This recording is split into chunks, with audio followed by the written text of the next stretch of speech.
So hello my dear friends, welcome back to my another video. আজকে আমরা আবারও class করব এমসিকিউ নিয়ে। এমসিকিউ নিয়ে দুইটা ক্লাস করার কারণ হলো এমসিকিউ আসলেই খুবই জটিল একটা টপিক। এটা একটা ভিডিওতে ক্লাস করিয়ে বোঝানো খুবই কষ্টকর। এজন্য আমি একটা ভিডিওতে সলভ করেছি, আরও একটা ভিডিও দিচ্ছি এমসিকিউ এর উপরে, যাতে আপনাদের বুঝতে আরও সহজ হয়, আরও ক্লিয়ারিফিকেশন আসে। এই জন্য আজকের এমসিকিউটা আগের দিনের থেকে আরও বেশি কঠিন হবে। এটা খুঁজে পেতে আমাদের অনেকগুলো প্যাসেজ দেখতে হবে, কারণ এই প্যাসেজগুলো শর্ট করে ভাগ করা, ছোটো করে ভাগ করা। এই জন্য আমাদের অনেকগুলো প্যাসেজ খুঁজলে একটা অ্যান্সার পাবো। বাট এখানে ফার্স্ট প্যারাগ্রাফ যেহেতু দেওয়া আছে, তার মানে এটা ফার্স্ট প্যারাগ্রাফে পাওয়া যাবে, এটা সেকেন্ড প্যারাগ্রাফে পাওয়া যাবে। বাট বাকিগুলো যেহেতু দেওয়া নাই, এই জন্য আমাদের এগুলো খুঁজে পেতে একটু কষ্ট হবে। সো এখানে আমরা পড়ে নিই।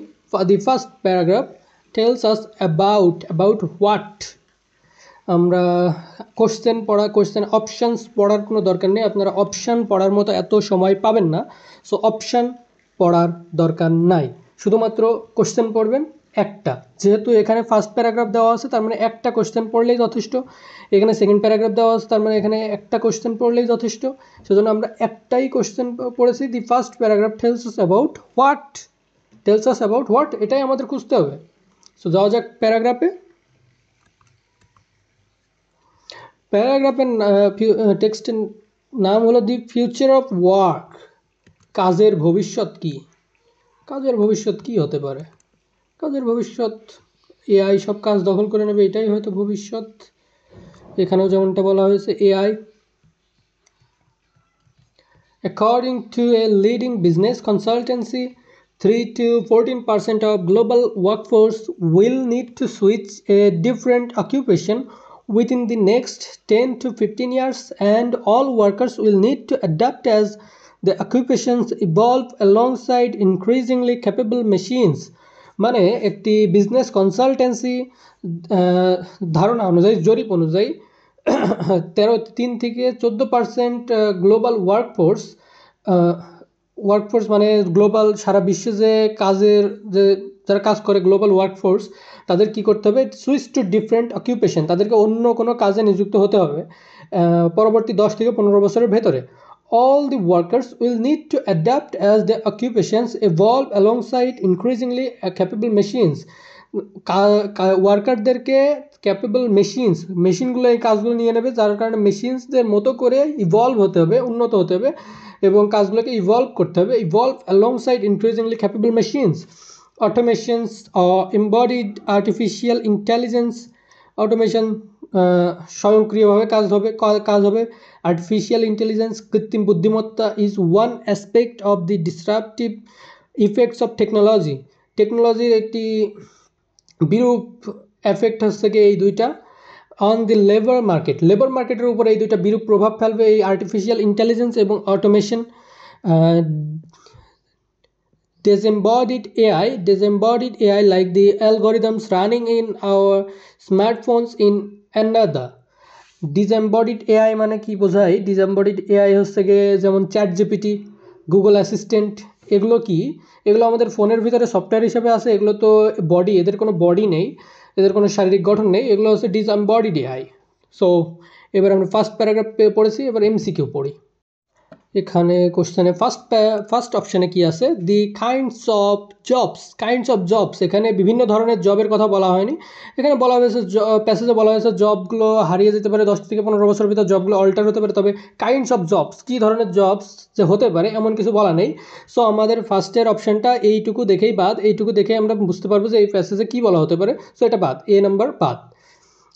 The extent to which AI will alter the nature of work that people do. মানুষ যে ধরনের কাজ করে সে ধরনের কাজগুলোকে চেঞ্জ করে দেবে এআই। এটা আমাদের answer, B is our answer. কেন বি ইজ আওয়ার অ্যান্সার এটা আমি আপনাদেরকে আবারও প্যাসেজে নিয়ে গিয়ে বিস্তারিতভাবে বলবো। দি প্রপোর্শন অফ, এইগুলো কেন নয় সেগুলো আগে বলি। The proportion of the world's labour force who will need jobs in AI in future. Jobs in AI, এখানে লেবাররা যে এআই এর ভিতরে কাজ করবে, এআই এর নিয়ে কাজ করবে এমন কিছু কিন্তু বলা নেই। ফিউচারে এআই নিয়ে কাজ হবে, এআই এর ভিতরে কাজ হবে, লেবাররা যে এআই নিয়ে কাজ করবে এমন কিছু কিন্তু ফার্স্ট প্যাসেজে বলেনি। দি ডিফারেন্স বিটুইন এমবডিড, এখানে ডিফারেন্স এমবডিড অ্যান্ড ডিসএমবডিড এআই এর কি ডিফারেন্স বলা হয়েছে? না, এখানে এমবডিড এআই ডিসএমবডিড এআই এর ব্যাপারে বলা হয়েছে, তবে তাদের মাঝখানে যে ডিফারেন্স কি সেটা কিন্তু বলা নেই। আমি ডিফারেন্সটা আমি বললাম। অ্যান্ড তাহলে বিটা কেন আমাদের অ্যান্সার সেটা আমি আপনাদেরকে বলি, বাট একটা কোশ্চেন দেখে যাই যাতে আপনার সরাসরি আমরা দ্বিতীয় প্যাসেজে চলে যেতে পারি। According to the second paragraph, what is Stella Prachidi's view of knowledge economy? Stella Prachidi, this is a keyword. Knowledge economy, this is another keyword. So we have to find out Stella Prachidi and knowledge economy. Let's find out. এখানে কেন এটা হয়েছে? দে occupation evolve, তাদের কাজগুলো change হবে। কাদের জন্য? এই embodied AI ডিসএমবডিড AI এর জন্য তাদের লেবারদের কাজগুলো চেঞ্জ হয়ে যাবে। এই যে ক্যাপেবল অ্যালংসাইড ইভলভ, এআই এর জন্য লেবারদেরকে ওয়ার্কার্সদেরকে তাদের কাজের ধরন চেঞ্জ করতে হবে, ইভলভ হতে হবে মেশিনের সাথে সাথে। That's why B is our answer. So next passage. Here is Dr. Stella Prachidi from Cambridge Judge Business School believes that some of the most fundamental changes are happening as a result of algorithmization of jobs that are dependent on data rather than on production. অ্যালগরিদমের উপরে যে জবসগুলো সেগুলো কিসের উপর depend করে? Data rather than production, প্রোডাকশনের থেকে ডেটার উপরে বেশি নির্ভরশীল। So called knowledge economy, here is our knowledge economy. So called knowledge economy, এটাই হলো নলেজ ইকোনমি, যে ডেটার উপরে বেশি নির্ভর করে প্রোডাকশনের থেকে, এটাই হলো নলেজ ইকোনমি ফাউন্ডামেন্টাল। সো এটা যেহেতু আমাদের অ্যান্সারটা এর ভেতরেই থাকবে, যে এখানে বিশ্লেষণ দেওয়া হয়েছে নলেজ ইকোনমি, তার মানে আমাদের অ্যান্সারটা এর ভেতরেই থাকবে, বাকিটুকু আমাদের পড়ার দরকার নাই। এখানে এই সো কল্ড নলেজ ইকোনমি দিয়ে এই সেন্টেন্স শেষ, তার মানে আমাদের অ্যান্সার এর ভেতরে। Fundamental changes are happening as a result of algorithmation. Fundamental changes কার জন্য হচ্ছে? মৌলিক পরিবর্তন কার জন্য হচ্ছে? এই অ্যালগরিদমেশনের জন্য হচ্ছে। অফ জবস আর ডিপেন্ডেন্ট, এটা তো আমরা পড়েছি। সো আমরা এবার চলে যাই আমাদের কোশ্চেনে, আমাদের আর দরকার নেই পড়ার।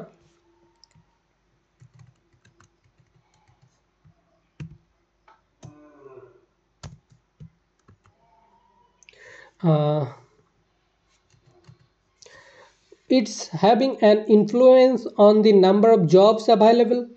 জবস অ্যাভেলেবেল এরকম কোনো বর্ণনা কিন্তু এই নলেজ ইকোনমির ভেতরে দেওয়া নেই। Jobs available, influence, number of available, এরকম কোনো বর্ণনা নেই, নাম্বারও নেই, কিছু নেই। So A is not our answer. It's changing people's attitude towards the occupation, এটা যে মানুষের মনোভাব পরিবর্তন করছে সেমন কিছু কি বলা আছে? No. So this is not our answer. অকুপেশনের প্রতি যে মানুষের মনোভাব চেঞ্জ হচ্ছে এমন কিছু তো বলা নাই।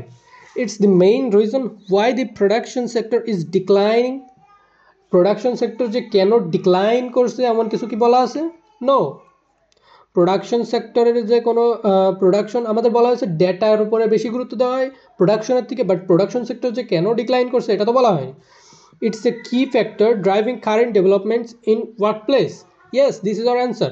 নলেজ ইকোনমি এখন বর্তমান বিশ্বে চলছে, এখানে বলা হয়েছে যে এই নলেজ ইকোনমিতে এটা একটা ফাউন্ডামেন্টাল চেঞ্জ, মৌলিক পরিবর্তন হচ্ছে। কেন? নলেজ ইকোনমির জন্য। নলেজ ইকোনমি এখন নলেজ ইকোনমিটা কি? এখানে ডেটার উপরে বেশি গুরুত্ব দেওয়া হয় প্রোডাকশনের থেকে। So that's why D is our answer. Next question. Again, Prachidi. Telecommunication. These two are our keywords, and we have to find out these keywords. What did Prachidi observe at the telecommunication company? সে Prachidi telecommunication কোম্পানিতে কি observe করেছিল? Let's find out কি observe করেছিল সে। আমাদের এখন খুঁজতে হবে Prachidi and telecommunication. Here Prachidi but no telecommunication, আমরা টেলিকমিউনিকেশন খুঁজে পাইনি। এখানে Prachidi again but no telecommunication. another issue, here is Prachidi and telecommunication, আমরা আমাদের দুইটা কিওয়ার্ড পেয়ে গেছি, সো আমাদের অ্যান্সার এর পরেই পাওয়া যাবে। আমাদের ফার্স্টের ওয়ার্ড এখানে দেখার দরকার নেই, কারণ এখানে আমাদের ফার্স্টের সেন্টেন্স আমাদের প্রয়োজন নেই, কারণ আমরা একবারে পেয়ে গেছি এই সেন্টেন্স থেকে, তার মানে আমাদের প্রশ্নের উত্তর আসবে এর পরের থেকেই। For over 2 years, Prachiri mentioned a telecommunication company. The way telecoms sales of people work is through personal and frequent contact with clients, using the benefits of experience to assess a situation and reach a decision. এখানে telecommunication কোম্পানির sales পারসনরা কীভাবে কাজ করে, personal এবং frequent contact with clients, তারা personal ব্যক্তিগত এবং frequent contact সংযোগ করে কাদের সাথে, ক্লায়েন্টদের সাথে। Using the benefit of experience, তারা এগুলো কিসের মাধ্যমে করে, এক্সপিরিয়েন্সের মাধ্যমে, অভিজ্ঞতার মাধ্যমে। To access a situation and reach a decision, একটি সিচুয়েশান কন্ট্রোল করার জন্য এবং ডিসিশনে একটি সিদ্ধান্তে পৌঁছানোর জন্য তারা এক্সপিরিয়েন্স ব্যবহার করে। However, the company had started using algorithm. এখন কোম্পানিগুলো কী করছে, অ্যালগোরিদম ইউজ করছে। কেন? That defined when account managers should contact certain customers about which kinds of campaigns and what to offer them. এখন কোম্পানিগুলো অ্যালগোরিদম কেন ইউজ করে, এটা ম্যানেজারদের অ্যাকাউন্ট ম্যানেজার শুড কন্ট্যাক্ট, এটা বোঝানোর জন্য যে অ্যাকাউন্ট ম্যানেজার কখন কন্ট্যাক্ট করবে কাস্টমারদের সাথে, ভোক্তাদের সাথে, কী ব্যাপারে, which kind of campaigns and what to offer them, তাদেরকে কী অফার করতে হবে, এইসব ব্যাপারে যে জানার জন্য কাস্টমারদের সাথে কন্ট্যাক্ট করবে। এবং এই কাস্টমারদের সাথে কখন কন্ট্যাক্ট করতে হবে এটা কে বলে দেবে, অ্যালগোরিদম তাদেরকে বলে দেবে। সো কোম্পানি এখন অ্যালগোরিদম ইউজ করছে। অ্যালগোরিদম কী কাজে ইউজ করছে, অ্যালগোরিদম ম্যানেজারদেরকে এটা বলার জন্য ইউজ করছে যে কী অফার করতে হবে কাস্টমারদের, এবং কাইন্ডস অফ ক্যাম্পেইনস অফার করার জন্য হেল্প করছে। সো এখানে বলা হয়েছে অ্যালগোরিদম সেলস পার্সনদেরকে, ম্যানেজারদেরকে হেল্প করছে। So let's find out.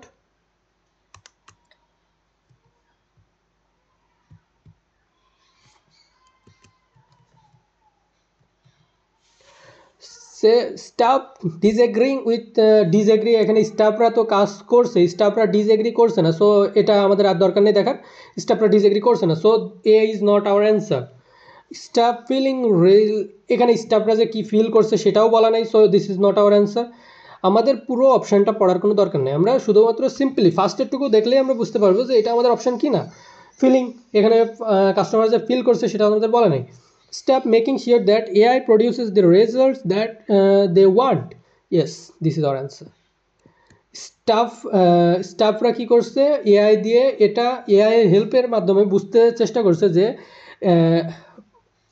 Produce the result that they want, মানে কাস্টমাররা কী চাচ্ছে সেটা বোঝার জন্য অ্যালগোরিদম ইউজ করছে। আমরা যেমন প্যাসেজে পড়েছি যে অ্যালগোরিদম ইউজ করা হচ্ছে কাস্টমারদের কখন কি অফার করতে হবে, কখন ক্যাম্পেইন চালু করতে হবে, এসব বোঝার জন্য কাস্টমারদের অ্যালগোরিদম ইউজ করা হচ্ছে। সো আর এখানে বলা হয়েছে staffs making sure that AI produces the result they want, মানে স্টাফরা এটাই চাচ্ছে, মেক শিওর করছে যে তারা যা চাচ্ছে এআই তাই করছে কিনা সেটা শুধু তারা খেয়াল রাখছে, তবে তারা এআইয়ের উপরে কিছু করছে না। And let's see, D is staff allowing AI to carry out tasks they ought to do themselves, মানে স্টাফরা এমন কাজ এআই দিয়ে করাচ্ছে যেগুলো তারা করতে কষ্টবোধ করতো। নো, এআই দিয়ে তারা এমন কোনো কাজ করাচ্ছে না, এমন কোনো কাজের বর্ণনা নেই। So this is not our answer, only and only C is our answer, and I told you why C is our answer.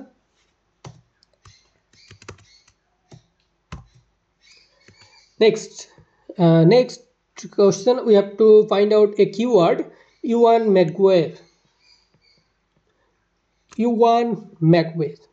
So we have to find out him, Ewan. We have to find out Ewan, and let's go.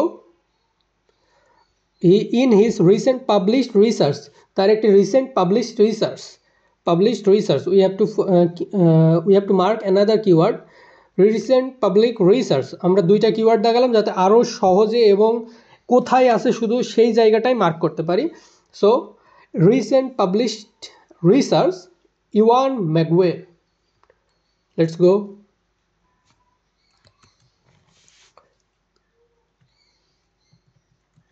এখানে Prachidi আছে but Ewan McGuire নেই, again Prachidi but not Ewan McGuire. Here no, in this passage no, it is Hamish Lowe, again Lowe. Here is Dr. Ewan McGuire, but আমরা এখানে কিন্তু তার Cambridge Centre for Business, no, this research is not similar to a recent published research, so this is not our we cannot find answer in this passage. His recently published research, here is his recently published research. আমরা second আরেকটা keyword দাগিয়েছিলাম published research, recently published research, so this is the recently published research. Answers the questions of whether automations, AI and robotic will mean a jobless future by looking at the causes of unemployment. এখানে বলা হয়েছে যে তার recent published রিসার্চটা কী নিয়ে, যে AI এবং robotics কি jobless future তৈরি করবে, মানে কর্মহীন ফিউচার ভবিষ্যৎ তৈরি করবে, by looking at the causes of unemployment. বেকারত্বের সমস্যাগুলোর উপরে নজর রাখার ফলে তারা এটা বুঝতে পারছে, বেকারত্ব সমস্যায় চোখ রেখে তারা ধারণা করছে যে জবলেস ফিউচার হবে কি না। History is clear and change can mean redundancies. History is clear, history clear, but social policies can tackle this, though retraining and redevelopment. কিন্তু সোশ্যাল পলিসিস, সামাজিক নিয়ম নীতি এই সমস্যাটা ট্যাকল দিতে পারবে এবং রিডেভেলপ করতে পারবে, এটা সমাধান করতে পারবে। তার মানে বোঝা যাচ্ছে যে ফিউচারে এমন সমস্যা হতে পারে যে জবলেস ফিউচার তৈরি হতে পারে, আনএমপ্লয়মেন্টের সমস্যা হতে পারে, তবে এখানে সোশ্যাল পলিসিস দ্বারা এই সকল সমস্যার ট্যাকল দেওয়া সম্ভব, এই সকল রিডেভেলপ করা সম্ভব। So this is not a problem, history is clear. Now find out the answer.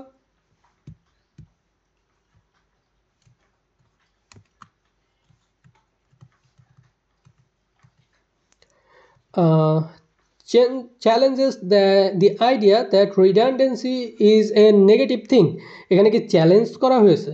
No, challenge করা হয়নি। ফিউচারে যে সমস্যা যদি হয়েও থাকে সেই সমস্যাটা সমাধান করা যাবে, তবে যে সমস্যাটাকে চ্যালেঞ্জ করা হচ্ছে এমন কিছু কিন্তু বলা নাই। So this is not our answer. shows the profound effect of mass unemployment on society.